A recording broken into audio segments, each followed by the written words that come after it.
Good evening, I am Mr. Ish. In this video we're focusing on algebra test questions, two of these, but these aren't the ordinary algebra questions, they're the style of algebra which will be at the pre-calculus level, the type you might see on a subject level exam. We have as this first question, if f of x is equal to x squared plus 4x plus 4 and that in itself is equal to 10, we have to find x plus 2 whole cube. You can do this the hard way where you're actually literally taking this expression and solving for x, and we can do this the easier way, which is what you would be expected to do on a standardized exam where you have a limited amount of time for each question. We will do this the efficient way in this video.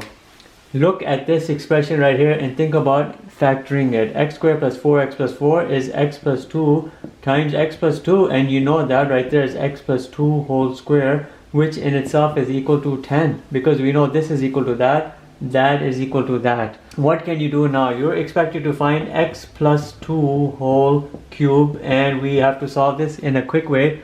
All you have to do is recognize that x plus 2 is equal to root 10. Think about it. I've just taken the square and I've taken it on the other side, it became a root. So wherever I have an x plus 2, I can substitute a root 10.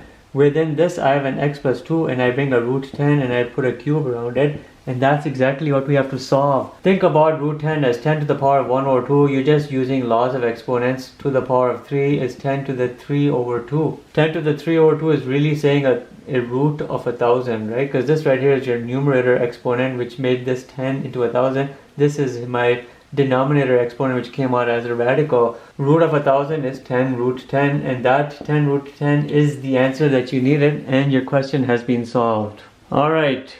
This is an interesting question, not too easy, but also not too hard. We have a function. If f of x represents a quadratic parabola with a vertex 1, k, find the k value, this k value right here, if f of x is equal to x squared minus 2x.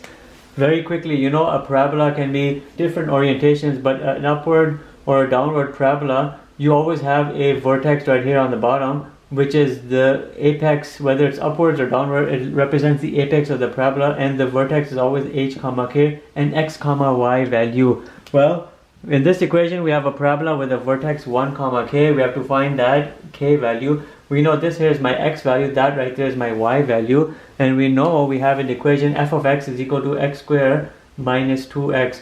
You can represent a parabola if you think about advanced algebra or the 12th grade algebra level where you're looking into pre-calculus. There's a specific equation for parabolas, the quadratic parabolas, which is a into x minus h whole square plus k, where you can convert a regular quadratic equation into a standard form of a parabola, which very well gives you your vertex components h and k. If you can somehow convert this into this, you'll easily answer that. And how can you convert this into this form? By using the technique completing the square. You remember the completing the square. We have to complete the square with this. We're not going to teach you how to complete the square because it's expected for this level of question you would know how to complete the square. But complete the square for this equation right over here. X squared minus 2x equals 0. We'll complete the square. X squared minus 2x. You'll divide this by 2 and you'll square that and you'll get a plus 1. Whatever you get here in terms of your constant, you bring it onto the other side because that's a part of completing the square technique.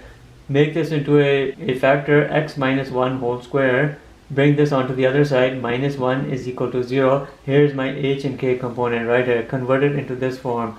My h value, my k value. So I know now my h value is 1 and my k value is minus 1. And this right here is the answer I wanted, and the answer is done.